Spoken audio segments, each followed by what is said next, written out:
২০২০ সালে আইপিওর মাধ্যমে পুঁজিবাজারে তালিকাভুক্ত হওয়ার পর থেকে গত ৪ বছরে ২০% প্রবৃদ্ধি নিয়ে দেশের মোট গ্রাহকের ২/৩ এখন রবির ঘরে। ফলে এই সময়ে অপারেটরটির কর পূর্ব আয় বেড়েছে ৫০%। একই সময়ে প্রতিষ্ঠানটির ডেটা খাত থেকে আয় বেড়েছে ৪৪%।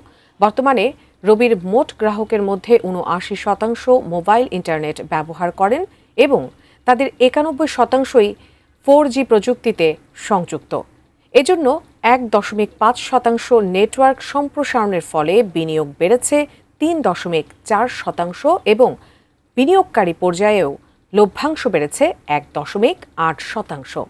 মঙ্গলবার রাজধানীর হোটেল ইন্টারকন্টিনেন্টালে আয়োজিত এক সংবাদ সম্মেলনে এসব তথ্য জানানো হয়। অনুষ্ঠানের শুরুতে রবির প্রধান অর্থ কর্মকর্তা রুহুল আমিন একটি পাওয়ার পয়েন্ট প্রেজেন্টেশন উপস্থাপন করেন। রবির সচিব শাহিদ আলমের সঞ্চালনায় সংবাদ সম্মেলনে বক্তব্য দেন প্রধান নির্বাহী কর্মকর্তা জিয়াদ সাতারা। সংবাদ সম্মেলনে উপস্থিত ছিলেন রবি অজিয়াটা পিএলসির chief commercial officer Shihab Ahmed সহ আরও অনেকে।